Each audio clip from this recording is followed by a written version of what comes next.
Protect your eyes with your ears. Hello, welcome to my channel. Let's see the world from a different perspective. Have you ever wondered what happens to a person's consciousness when his or her life ends? Does the end of life mean the end of everything? Does a person have a soul or not?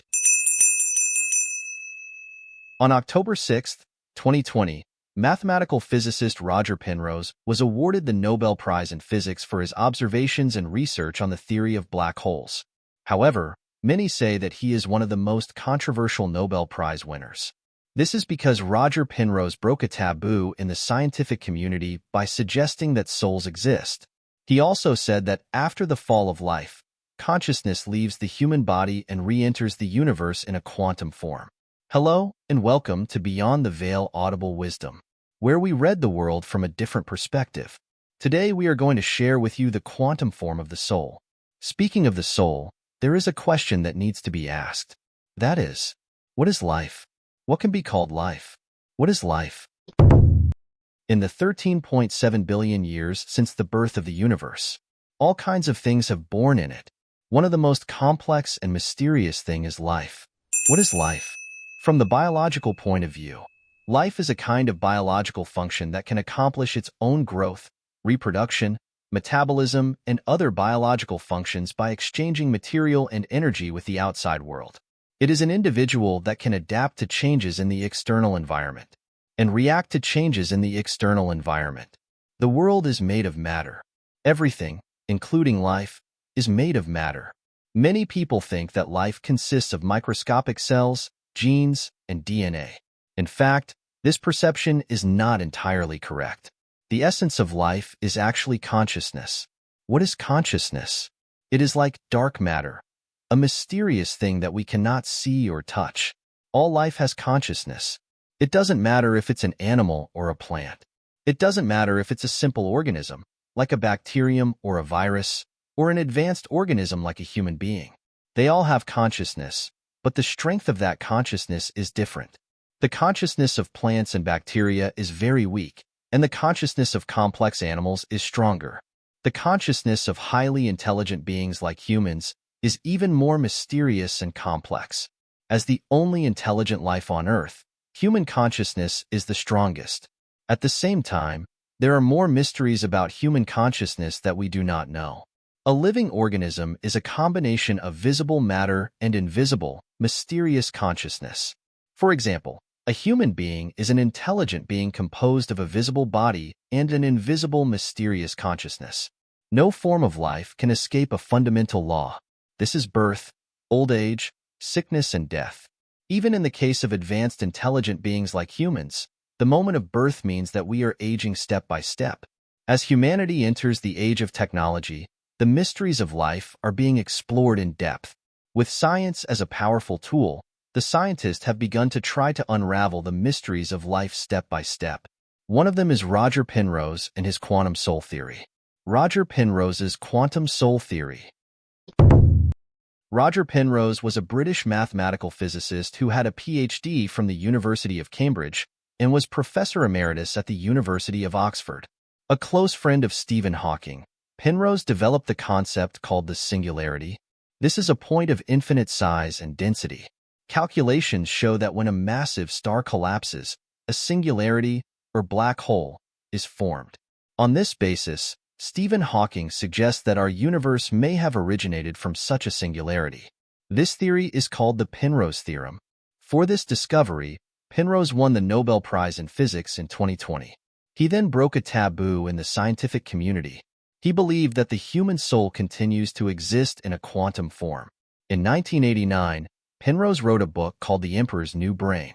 In his book, he argues that no matter how advanced today's AI is, it can't compare to an ordinary human in one area. This point is intuition, which can also be interpreted as soul, a consciousness. According to Penrose, AI is all about logical operations and can never get rid of its mechanized characteristics. But consciousness can only exist in a quantum system. How do humans generate consciousness? He believes that in the human brain, there are many electrons in an entangled state. Each time these electrons collapse, different thoughts and ideas are generated. Because of the constant collapse and entanglement of these electrons, the so-called soul or consciousness is created. This is relatively scientific. But then his theory and description of the soul is also full of metaphysics. He said that the soul does not disappear when a life ends. The quantum information in it is not destroyed, and it leaves the body and returns to the universe. This explanation is very similar to the mythological concept of the soul. In layman's terms, the soul continues to exist in the universe. According to this theory, there is a lot of uncertainty in our universe. If the soul is immortal, where does it go? Before we look at Penrose's view, let's first look at how the soul has been interpreted by scientists throughout the ages and by the modern scientific community. Man's earliest exploration of the soul. The earliest scientific study of the soul was the soul-weighing experiment. In 1901, a surgeon named Duncan McDougall conducted a weighing experiment on souls. This was because it had been suggested that the soul leaves the body after death. Could the weight of the soul be found by measuring the change in weight between life and death? Following this hypothesis, Duncan used his identity as a surgeon to find some patient volunteers for the experiment. In 1901, he selected 6 patients from a nursing home as test subjects. 4 of them had tuberculosis, 1 had diabetes, and 1 had an unknown cause. Near the end of their lives, they were placed in a special bed. A special measuring machine was attached to the underside of the bed. When the experiment began, the first subject was measured for 3 hours and 40 minutes. During this time, the subject lost about 28 grams of body weight per hour. This is the body's normal loss of water through respiration and sweat evaporation. Toward the end of the experiment, the subject suddenly lost 21 grams of body weight, a drop of just a few seconds that was clearly not metabolic. Could this be the weight of the soul? He immediately began the remaining 5 experiments. Unfortunately, there were many changes in the weight of the next few subjects. Even after brain death, their weight continued to drop. In particular, the 5th subject lost about 73 grams of body weight after death. However, this value remained stable for 15 minutes after the subjects were removed from the hospital bed. This sounds a bit strange. Is there something wrong with the measuring equipment? He couldn't say. He was surprised to find that the weight of the dogs did not change at all after death. So he concluded that only people have souls. Animals do not have souls. The human soul weighs about 21 grams. In 1907, the New York Times published McDougall's experiment. It caused an uproar and was criticized by many scientists. McDougall had another bold idea. He abandoned the soul-weighing experiment and planned to use a special light to capture the image of the soul coming out of the body. If it's true that the soul leaves the body at the time of death, then can the soul be photographed in a special way? After that, he tried to use X-rays to capture the scene of the soul leaving the body. Unfortunately, it was not achieved before his death. In 1939, Soviet technician Kirian and his wife continued his experiments. In order to photograph the soul, it is necessary to know what the soul is. If it has a color, then it can be captured with special light. If it has a temperature, it can be photographed with an infrared camera. But what if it is nothing? Kirian thought about energy. He invented a technique for photographing bioenergetic fields and called it Kreem's photographic method. Later, the Western European scientist Kratkov improved the Kirlian method. In 1997, Kratkov found a photographer. He conducted a photographic experiment on a dying patient. Based on the comparison, he found that some blue particles gradually leaves the body during the death process. He thought that this blue color was the soul, but soon Kratkov's assumption was challenged because of the flaws in the Kirlian method. Many scientists believe that the blue color was probably just water and heat lost from the body. Until today, almost all experiments on finding souls have failed. Therefore, many scientists believe that a soul or consciousness cannot exist on its own. For example, Crick, who won Nobel Prize in Physiology and Medicine in 1962, also studied consciousness. He believed that consciousness exists in nerve cells and is a special phenomenon that develops in the human brain during the growth process. To this day, this is a relatively accepted theory in the medical profession.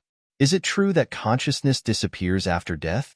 Have no scientists ever questioned the existence of the soul again? Another thing that is still being researched is the near-death experience, which is related to Sir Robert Penrose. near-death experiences, and the immortality of the soul. Studying the soul is really studying life and death, so some scientists have come up with the idea of a near-death experience. What is a near-death experience? It is the period of unconsciousness from the time a person is seriously injured and sent to the hospital until the time of successful resuscitation, which is called the near-death period. Scientists have found by interviewing a large number of near-death patients that these people have many fantastical and similar experiences during this period. This is the near-death experience. For example, they can feel their consciousness leaving their bodies, they can review their own lives, and some of them can even see some of their deceased relatives. What's strange is that almost all of them have had the experience of their souls leaving their bodies. The question then arises, why are patients from all over the world having similar experiences? How did these experiences happen? This has always been a major problem in the study of near-death experiences. How did Penrose explain it? Penrose suggests that the human near-death experience is equivalent to a program in a quantum computer in the brain. Even after death, it continues to exist in the universe. In other words, he believes that the soul is quantum matter. This matter returns to the universe when it leaves the body. This may sound a bit difficult to understand. It begins with quantum mechanics. In quantum mechanics, there's a concept called superposition. It means that a microscopic quantum can be in a superposition of several states at the same time. This quantum state is very similar to our consciousness. So, is it possible that consciousness or the soul is also in such a quantum state? In 1994, Harvard University published the results of a study. They found that there is a structure called microtubules in the human brain. This structure is widely distributed in the neurons of the brain like wires. And this structure has the properties of a quantum superposition state. In other words, consciousness is not only in the brain, but also halfway around the universe. Penrose later became involved in this research, and together with Hameroff, director of the Center for Consciousness Studies at the University of Arizona and professor of psychology and anesthesiology, they developed the theory of harmonized objective reduction. Simply put, the soul, or consciousness, exists in microtubules in the brain and is a quantum state. After death, the microtubules lose their quantum state, but the quantum information in the brain is not destroyed. So this quantum information floats up and goes to the universe. During the near-death experience, the person wakes up and the microtubules regain their quantum state, and then the lost quantum information returns to the brain. At this time, the dying person will be surprised to find that he or she seems to have had a special near-death experience. In fact, this kind of near-death experience is the process of quantum consciousness going out into the universe. So Penrose believes that if we explain it this way, then the consciousness of the human body does not disappear after death, but goes to a certain place in the universe. This situation is very similar to our mythological concept of the soul, so it can also be vaguely defined as a soul. Of course, Penrose did not explicitly admit whether or not this quantum consciousness is equivalent to a soul. He only said that it is very similar to the concept of soul that we talked about earlier. However, it must be recognized that the concept of a soul existing in the universe is a metaphysical consensus.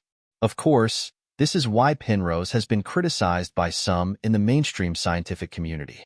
Some scientists have pointed out that there are a large number of microtubular structures in the human cerebellum. But people with cerebellar injuries are no more conscious than normal people. Does the soul exist only in the brain? That is why the theory of harmonized objective reduction is still very controversial. It was later called the quantum soul, which some called a scientific nonsense. There are also many scientists who firmly believe in it. Do souls really exist? At this point, we are reminded of the dimensional theory proposed by scientists, consciousness, and the multidimensional theory of the universe. Mathematical physicist Edward Witten proposed that the universe is a multidimensional space with 11 dimensions. Human beings live in a three-dimensional world. The human world is in 3 dimensions. When a being in a higher dimension wants to enter a lower dimension, his or her body may not be able to descend to the lower dimension. They can only descend in a special form of consciousness. Scientists speculate that the soul of each human may be a projection of the higher dimensional world into our current dimension. Then why do the souls from higher dimensions come to our dimension? It is important to realize that in our three-dimensional world, every human being has a consciousness. If this consciousness is a projection of souls from the higher dimensions, then why did they come from the higher dimensions? Why do they come from higher dimensions to lower dimensions? Some scientists have speculated that the consciousness of the higher dimensions may not be a particular kind of creature, but rather a cosmic law that maintains the basic functioning of the universe. If this is the case, then it is a good explanation for why consciousness is so important in the higher dimensional worlds. Why would a higher consciousness take the risk of coming into our present three-dimensional space? Because this is the task of higher consciousness. It is an instinct that is part of the laws of the universe. This reminds us of reincarnation, which has been passed down from ancient times to the present. Reincarnation is a law of nature. When life dies, the soul leaves the body to reincarnate and begin a new life. If this is the case, then the end of life is not the end. For consciousness, every end is a new beginning. If, in the future, this seemingly absurd assumption proves to be correct, then death is, in a sense, a new beginning. Then, in a sense, death will no longer be so feared and dreaded. Only when the mystery of consciousness is truly solved will humanity have truly solved the mystery of life. Perhaps then, humanity will be able to master the art of true immortality. Even if the end of life does not mean the end, everything before it will be ruthlessly cut off. Therefore, we still have to cherish life and live well in the present. Do you think there is a soul after death? Please your thoughts in the comments section. Thank you for watching Beyond the Veil Audible Wisdom, and see you next time.